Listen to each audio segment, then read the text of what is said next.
have an unidentified flying object. I'm Mike Dukakis, and you're listening to Dr. J Radio Live. I'm Jack Oswald, and you're listening. This is Hudson Hamay, and you're listening to... I'm Richard C. Hoagland, and you're listening to... I'm Art Bell, and you're listening to Dr. J Radio Live. We have an unidentified flying object.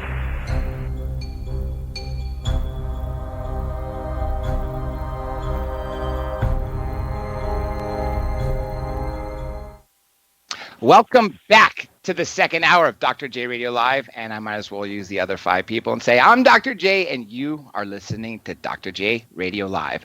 I truly hope you enjoyed our last guest.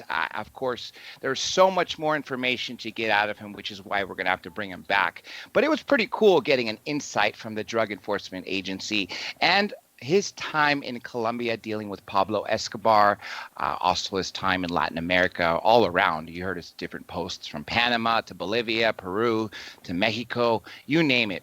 But now we're going to shift gears. And I must say one quick thing before I announce our guest. You've heard lots of military experts and military officials on this show.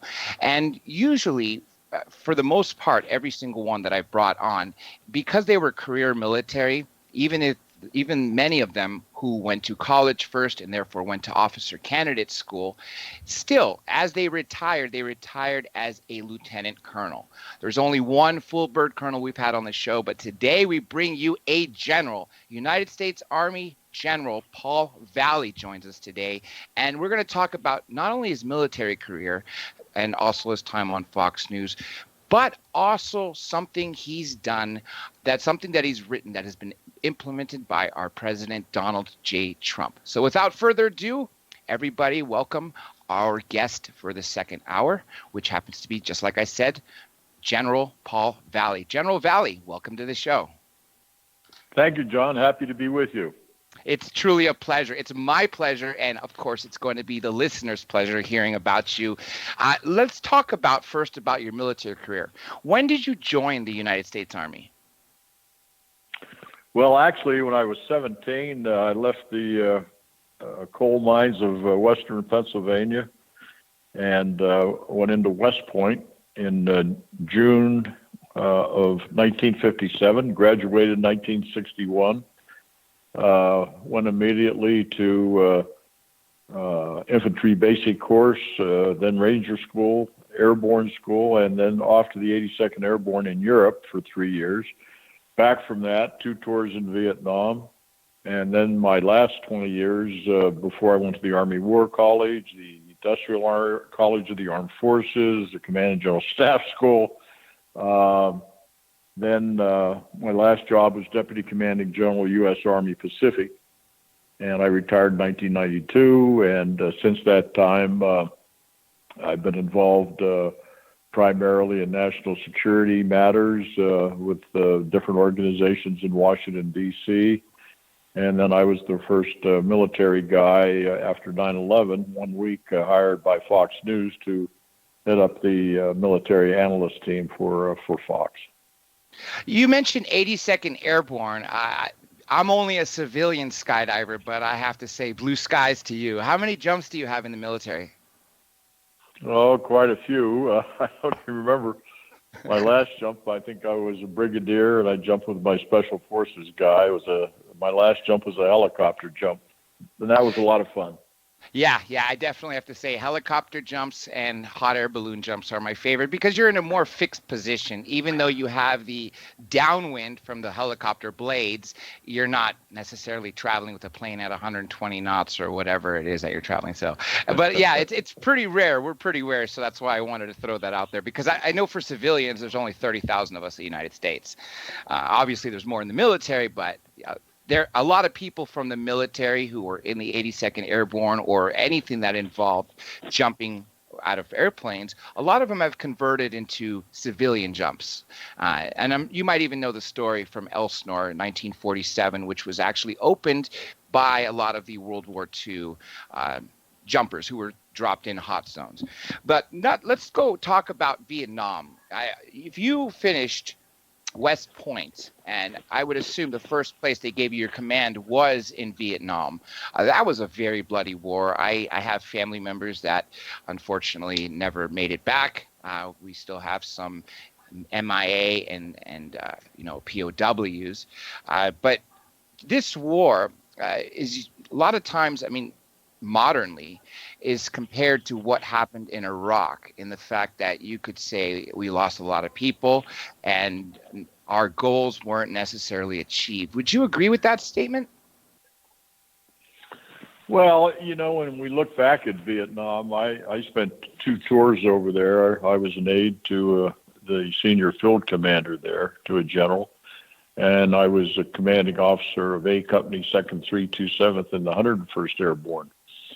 But I can remember early on in 1965, we were trying to figure out why we were even in Vietnam in the first place. But, after we lost 58,000, millions of people killed and wounded, equipment, national treasury, when I go back, I look and I say, Vietnam was never a threat to the United States. Why did the politicians ever get into us? Get us into that mess on the peninsula or on the mainland there. And Douglas MacArthur said, don't get involved in a war in the mainland China area. And of course, Lyndon Johnson brought us into that war. And years later, we came out of it with nothing for the American people. Same thing when I look back at Iraq. Bush got us into Iraq. Iraq was never a threat to the United States.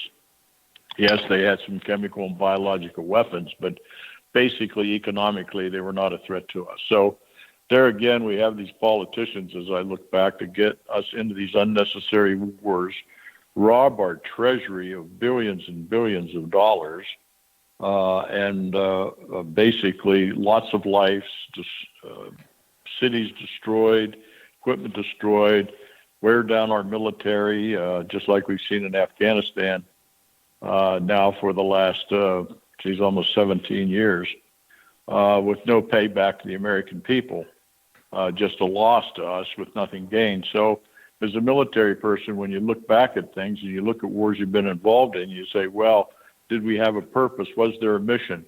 And in those, as I analyze it, neither Iraq or Vietnam was a threat to the United States.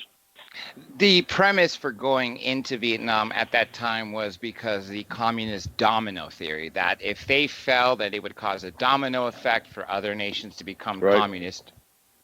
But like you said, they weren't a threat. So at what point do you think that, your senior officers were they, let me ask you this, even when you got there in 65, before the major combat and people really started dying left and right, did you see dissent among your senior officers for being there in the first place?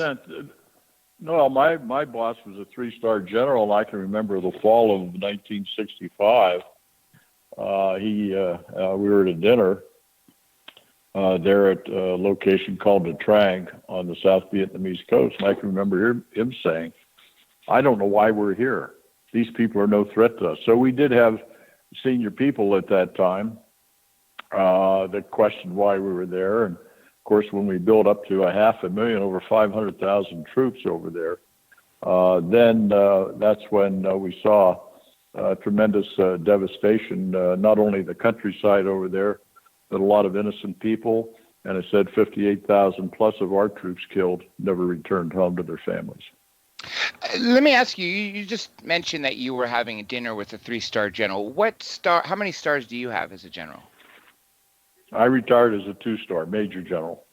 Okay. So did you receive that 2nd star as you retired? So were you a 1-star as active duty before you retired? Well, I was probably the youngest brigadier when I made brigadier. I was 44 years old, I think, at that time. And then when I got promoted to Deputy Commanding General, U.S. Army Pacific, that was a 2-star billet, as we call it. And I got promoted from brigadier to 2 stars to take over that command.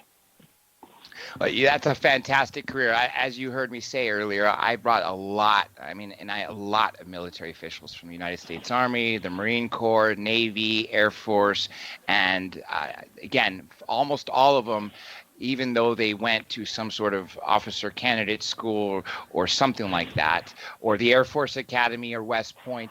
For the most part, they retired as lieutenant colonels. So clearly that you've been through the ropes and you've had a lot more experience to achieve that level, because that's a pretty rare sight. Now, when you finished the military and you started to work for Fox News, you said this was after 9/11. Correct. What did you think of 9/11, and specifically about Osama bin Laden? Because he was a CIA asset in the 80s in the Mujahideen. We were giving him money and arms to fight off the Soviets, and then 30 years later, he's our mortal enemy. Well, I think at that time, I happened to be in Washington, D.C. On 9/11. We lived about a mile from the Pentagon in an area called Crystal City, which is in basically Arlington, Virginia. But the attack was a complete surprise to many of us in the military, even though there was intelligence that was available and brought up to the CIA and the FBI, but we never acted on it. And so therefore we had the conspiracy put together to attack the Twin Towers, and over 3,300 innocent Americans killed.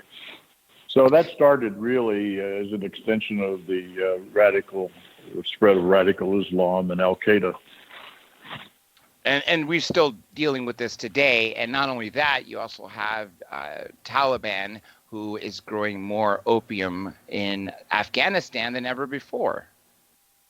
I'm assuming to fund arms, right? They fund a lot of things. Yeah. We had an interesting situation. A young lady from Canada made a presentation to us, National Security Committee I was on in Washington, D.C., and what she wanted to do was to pay the opium farmers over there more money than the Taliban was paying them. And we would take that because morphine was in short supply globally. And so the idea was to take that opium, sell it into the pharmaceutical industry, and convert it into morphine, of course, for our hospitals. And the government turned it down. And as we can see, they've continued to fund Taliban and radical Islam and other things out of the opium fields there. So had we actually purchased it from them, it would have been a win-win. They would have had their money, which means they would have had. Yeah. Very sad. It begs the question of who at the top, was weighing those options and said, no, I don't want to do this, even though the benefits, benefit everyone, including people living in America. That have nothing to do with Taliban. Yeah. Yep, exactly right. Now, this is something I usually like to ask all military officials, especially since my brother was in the Marine Corps and now is a private military contractor. What do you think of the fact that you have people who literally join the military, get paid the small amount they pay you for being, for literally enlisting and going off to serve your country, but while you're doing that, you also have those who have already finished their military careers and then continue it in a private setting, but yet they're fighting sort of side by side as those who are not in the private military world, like GS4. So you may have U.S. Army on one mission, or the Marine Corps breaking down doors and say, I'm just going to throw a city out there of Benghazi, even though that's long and done. But let's just assume that was the case. And then you still have the people who have the best equipment, the most money, the highest salaries, is the private military contractors. Does that offend you for all the people that you've led into battle? No, it doesn't offend me at all, because what happens is when the Army constricts itself, or the armed forces, that it did during President Carter's time, and certainly over a number of presidents we've had, where the armies, say the armed forces, have grown, and then after any major confrontation like Vietnam, the spending goes down, and then Obama completely obliterated any growth in our military and set us back for years. And now President Trump, of course, is building and restoring the military again. But in those downtimes, the Army, for example, decided that a lot of things would be subcontracted out, so soldiers didn't have to do certain things, like the mess halls, for example. Many of those mess halls were contracted out. The mess facilities, even when I was in Iraq, the mess facilities, that was all a contract out. And then the special operations started contracting out, and the CIA, of course, had been contracting out for decades. So it was nothing new. They were trying to fulfill a need by establishing contracts with contractors, and many of those had military service. They left, and basically they went into a business, whether it be in IT or whether it be in special operations or medical or whatever the case may be. And so that's why it happened. And of course, many contractors took advantage of that situation and charged the government excessive fees. And there's lots of investigations on that. But they fulfilled a vacuum that was created. That's Created by why contractors Obama. became so. Well, Okay. Obama and others too. Yeah, he wasn't the only one. But when we cut back a lot of the military after Vietnam, there were a lot of positions that needed filled, and they had cut back what they do is they put a cap on the amount of active duty forces you can have, but you still had requirements outside of that. So that's how it happened. Now, from your standpoint, being general, what would you say our state of affairs is globally, meaning who would you say would you put in the belligerent category? If we were to go to war, that would be the first person who would fire at us, countries. Well, we study this at our foundation, which is Stand Up America Foundation, and the Legacy National Security Group, which I'm chairman of. So we look at the major threats, and that's what you do strategically from a military standpoint, from a national security. You look around the world and you say, what are threats to our country? What are threats to the American people? What are threats to our assets overseas, like our embassies and consulates and so on, companies working overseas? So we look at all of that, and now when we lay out the major threats, the major threat right now to America is our borders and illegal border crossers coming in from all over the place. We know now that Iran has placed almost 3,000 of their IRGC, and they're getting them in through Ecuador now, which they had done through Venezuela before, sending sleeper cells into America. That's going on right now. So the border is a major issue. Now, when you talk about border control, you're talking about airports now. You're talking about railroad stations. You're talking about bus depots. You're talking about seaports. So if you lay a map or a chessboard out there and you lay all that out, you can see that our southern border particularly is probably the major threat to the United States. Now, when you look elsewhere, radical Islam and the spread of ISIS continually stirring up, conducting attacks throughout the world, primarily in Europe, the Middle East, and then in the United States. That's a major threat. North Korea, that was acting very belligerently with its rocket test and missile test, absolutely is still a threat. China is expanding its military and its sphere of influence throughout the South China Sea, now through Pakistan, and I can talk a little bit about that later. And then, of course, they want to collude and put this big thing out about Russia. Russia's not as big a threat as made out to be by a lot of things that are going on right now. Honestly, I didn't think so either. Yeah, they're not that big a threat. But those other threats I outlined are even bigger ones. But the biggest threat is the inability of the American government, our Congress, to function. That may be as big a threat as we have. The divisiveness in the United States right now, making us very vulnerable with a Senate and a Congress unable really to do a lot of things representing the American people.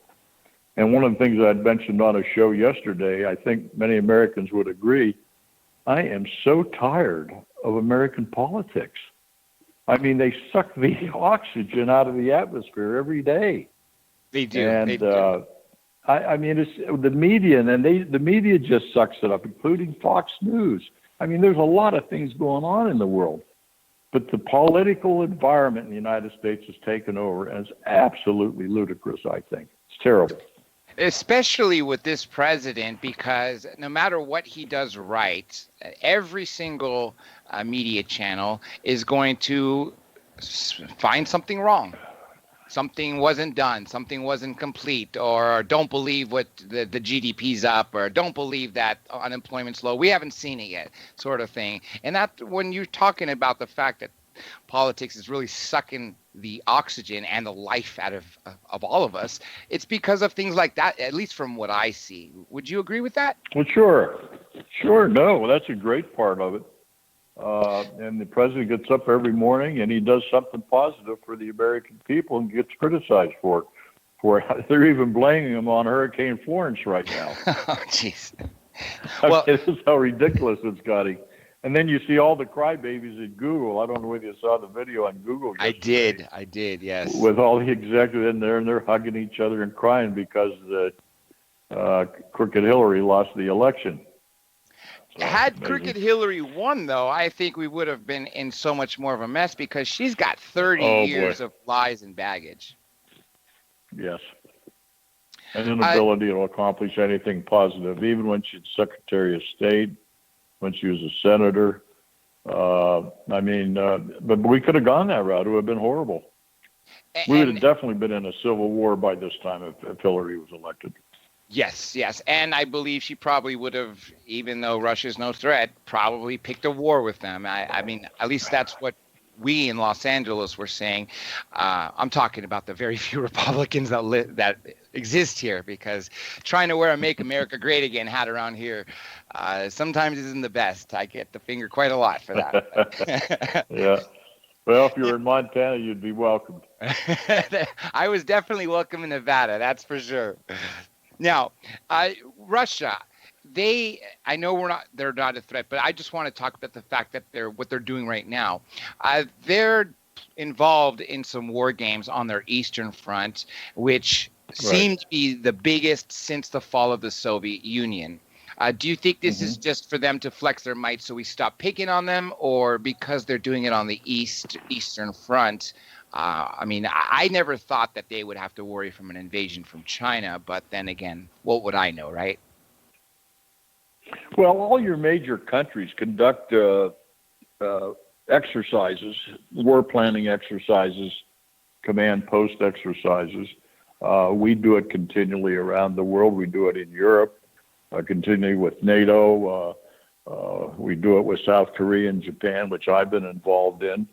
Russia does it in its area of influence. China has been probably doing more military exercises than any country, especially in the last 5 years. So all the countries do that, and it's a way of showing the world that, hey, we're a power, we're a military strength, we've got great fighters, aircraft, we've got great tanks, we've got well-trained armed forces. So it's a way for mostly the superpowers, I guess, to flex their muscles. But we all do it, including the United States, yeah. Now, with regards to China, I would think that they're one of the biggest threats if we got on their wrong side, because for the sole fact that they have a standing army that is larger than the population of the United States. Would you look at them they're as a bigger threat? Not for the armed forces. What are they going to do with them? Put them on ships and send them to the United States? No, they're not going to do that. Of course, we'd know about it ahead of time, wouldn't we? Their threat really is their expansion of power, the sea lanes, South China Sea. Now the new, I would say the revival of the old Silk Road now. China is very much supporting Pakistan now, because we've cut off all military aid to Pakistan as of this month, because they have been supporting the Taliban and radical Islamic area controls over there in their territories. But China now has developed 2 new seaports, 2 new Air Force bases in the Pakistan area. And so basically now Pakistan is working very closely with China. So China is expanding that Silk Road, which will go through Afghanistan, through the Turkestan and Tajikistan, and that will move up into Turkey, up into Europe. And that's what their plan is, to have that road extensions for supply and goods being carried to and fro China. With regards to Pakistan, I would think that one of the major reasons that we're not helping them in any way anymore is because of the blatant lie with Osama bin Laden being in Abbottabad. Right. Well, that's part of it, but they've lied to us for years, and we've given them billions of dollars, and nothing back for it. Even though they allowed some of our basing over there, special operations and aircraft, but since we went into Afghanistan in 2001, and there's another story right there we could talk about, is the mistakes that were made in Afghanistan. But Pakistan's not a friend. Matter of fact, they took some kind of a poll, CBS did, that Pakistan hates America more than they do any other country. So they've never really been friends. So Trump was very right in restricting and stopping any kind of military aid to Pakistan, which had existed for $1 to $2 billion a year, by the way. That's a huge number for a country that really isn't reciprocating anything for us. And I couldn't even imagine what they spent it on, considering they were getting they are a nuclear power already, right? Pakistan. Yes, they're one of the nuclear powers. That's right. Anyhow, That's correct. Let's talk about the mistakes in Afghanistan before I bring up Iran, because they've been in the news lately. And the mistakes in Afghanistan are definitely something that we need to talk about and learn from. So we don't repeat the same mistakes, because it seems to me that some of our leaders, I don't want to criticize our current president because he hasn't done any of this, but say our past few presidents, it seems to me that they're always repeating the same darn mistakes. Well, if you go back to the book I wrote called Endgame, War on Terror, that General Thomas McInerney, 3-star Air Force general, I wrote in 2004, you'll see a lot of the things that we said in that book. You can get it on Amazon, have all come true for the most part. But when I was covering the war in Afghanistan for Fox News, we could see in October, November, keep this in mind, October, November, 2001, that with a little over 100 special ops and CIA paramilitary, B-52s and air power, we decimated mostly all of Al-Qaeda and the Taliban out of Afghanistan in 31 days. And yet 31 days. Now, they had a general over there. And that general should have been designated to take over the country at that time. And his name was Dostrum, D-O-S-T-R-U-M. You can remember that.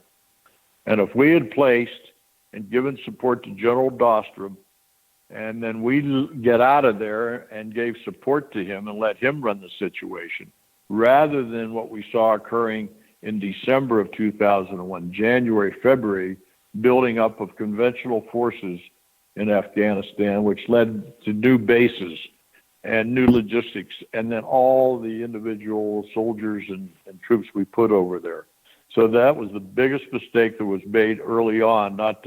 We hit them, and that's the point of my lily pad strategy. Attack the enemy. We can hit them anywhere, 24 hours a day, but we don't establish these big bases anymore in any of these countries.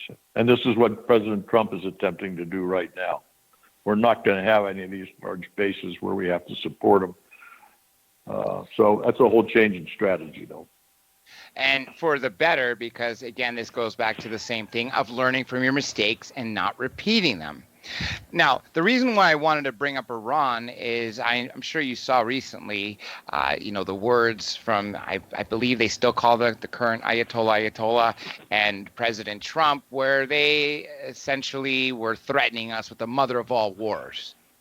Is that something we should pay attention, or is that just them talking out of, emergency help, or talking out of, I don't want to use any improper language, but you know what I'm saying? Is it just them talking? No, it's not. As I just said, they've already, within the last couple of weeks, and will continue for another couple of weeks, they're pouring in members of the Iranian Revolutionary Guard into Ecuador, and they had done so previously through Venezuela, but Venezuela is such a mess now. And the idea of it is the RGC are planning cells that will come across our southern border into the United States. So Iran is planning attacks within the United States using these sleeper cells. And we know that through intelligence. And so the key point about Iran now is what's happening in Syria. That's where the big flux is over there going on right now as well. Plus, they continue to support international terrorism around the world, including Hezbollah, which is their biggest terrorist opponent. Now, I'm glad you brought up Syria, because that was one of the countries I had written down to talk about. We have the United States helping the so-called rebels, and you have Russia helping Bashar Assad. But you recently, on One American News Network, I saw that the last time that they supposedly had a chemical attack, there really was no chemical attack. There was no evidence of chemicals being released. There definitely wasn't anybody that died. And this is coming from the people who live in Syria. Why would we be attacking Syria on a lie?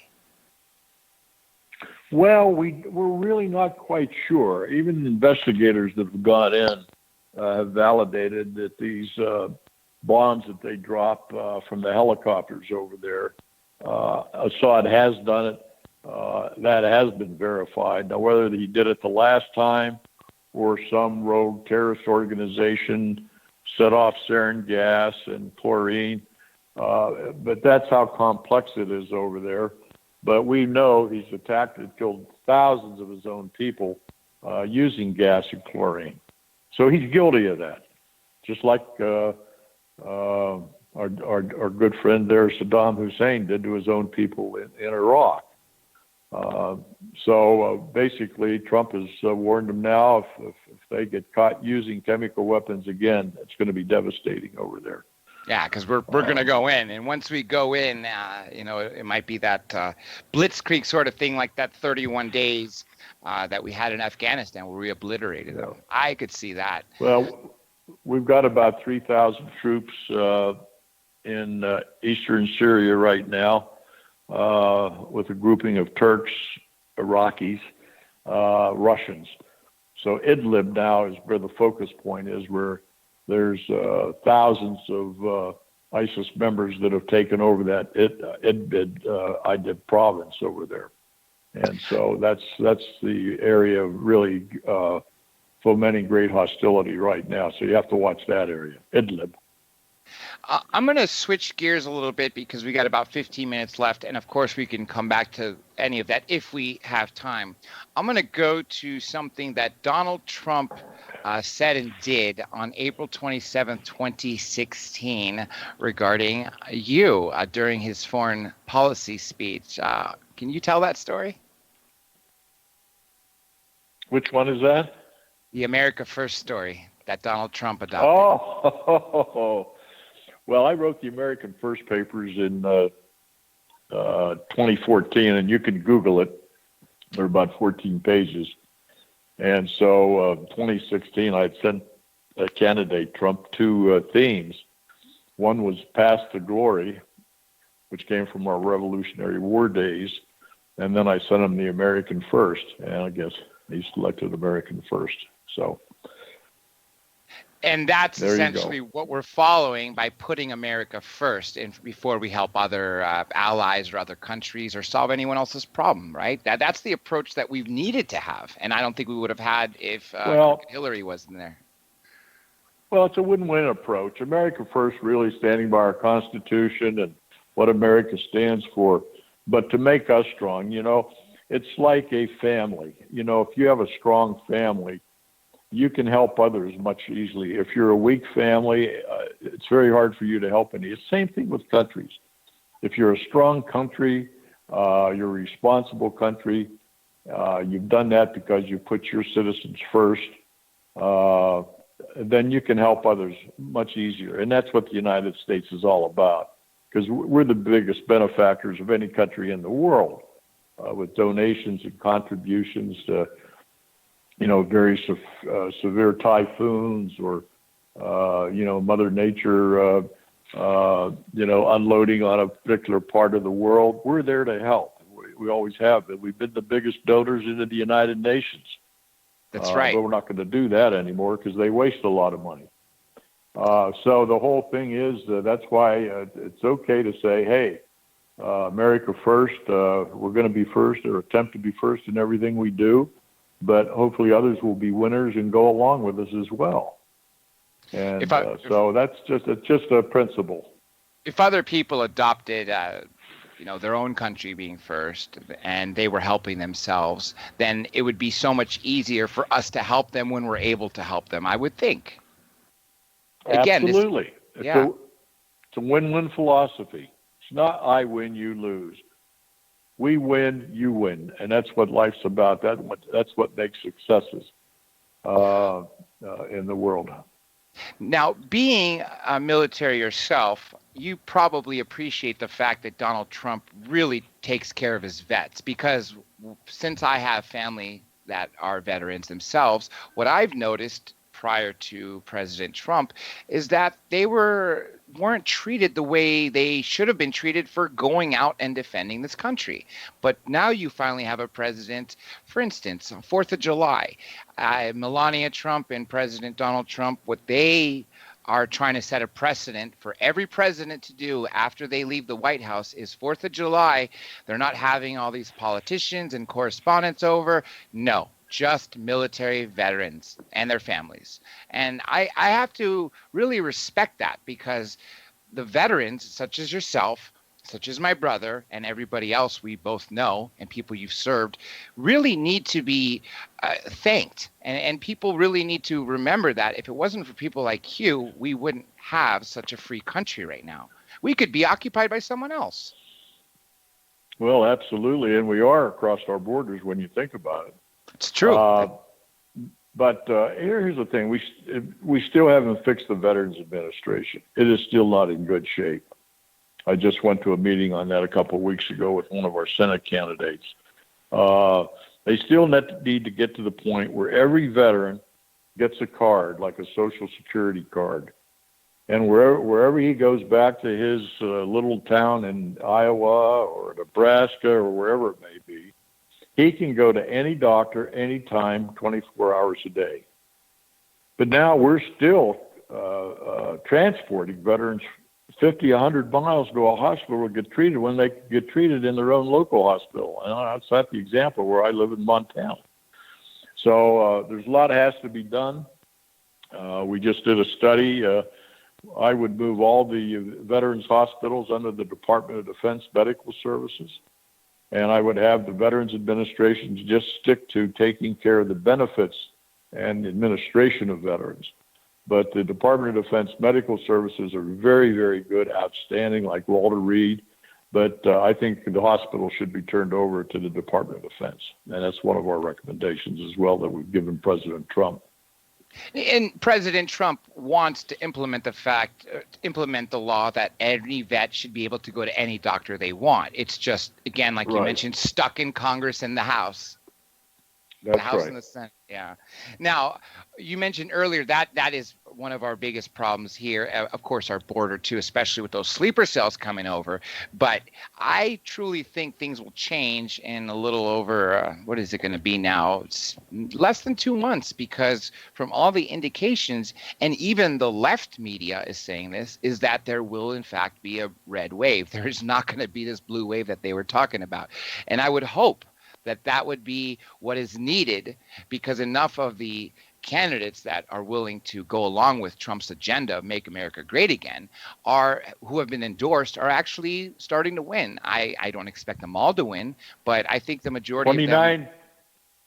29. Well, yeah. I was going to say 29 out of 31 so far have won. And I think it's going to be tight because you've got this great socialist movement to the left in this country, particularly a lot of the younger people that don't know any better. And they embrace socialism. They just don't do their homework and look back. They could look at Venezuela as a good example right now. But I think it's going to be close. But I agree with you. There's not going to be any blue wave. I don't know what they're going to do about California. That's a whole different story down there.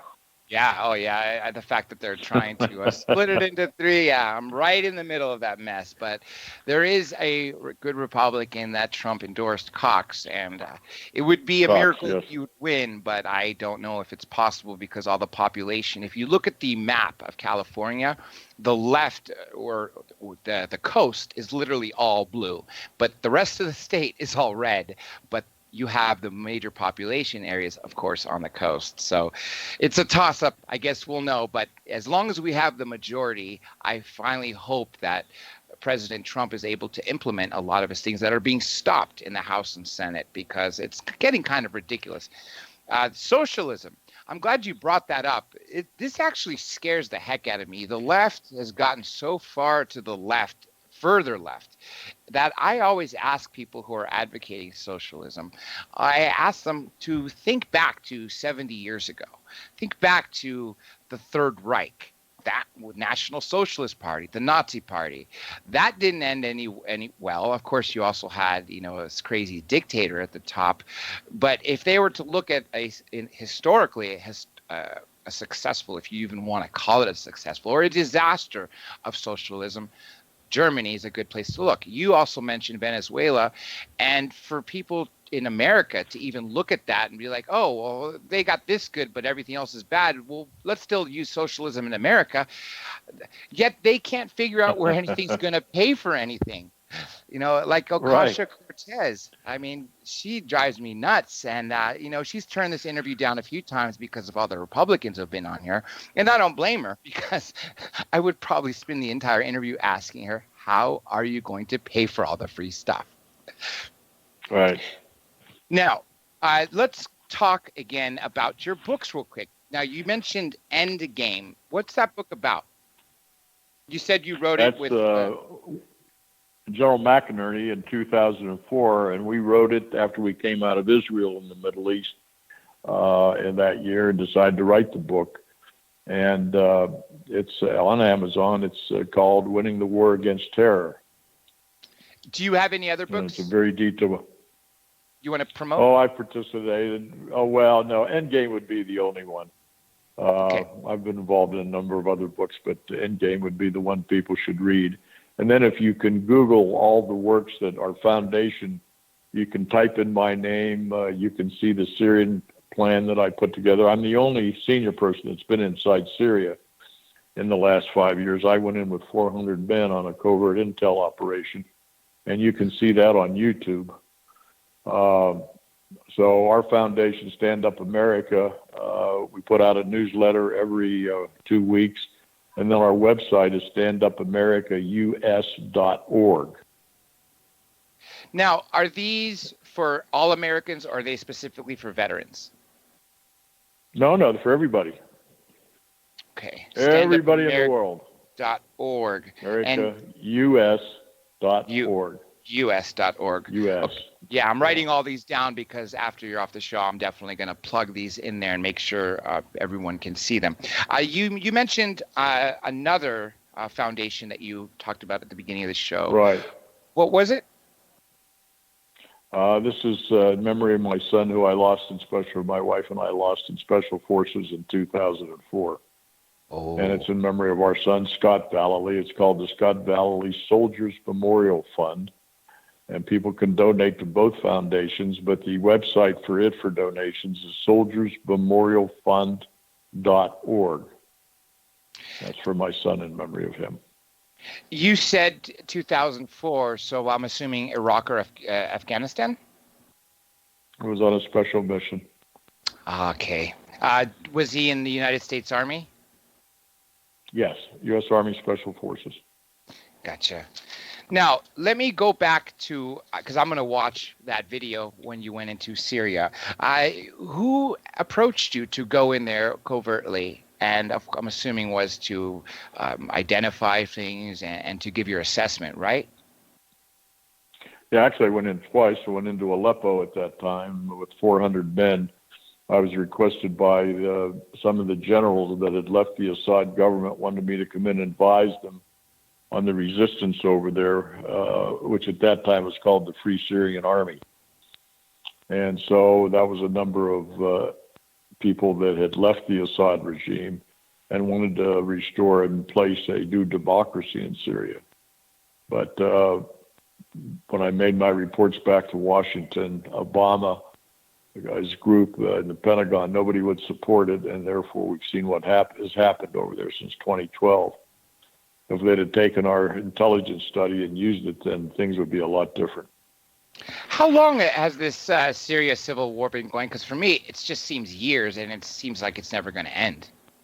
The end of 2011 is when Colonel Riyad broke off with several other officers from the Assad military and formed the Free Syrian Army. And it really came into being primarily between January and June of 2012.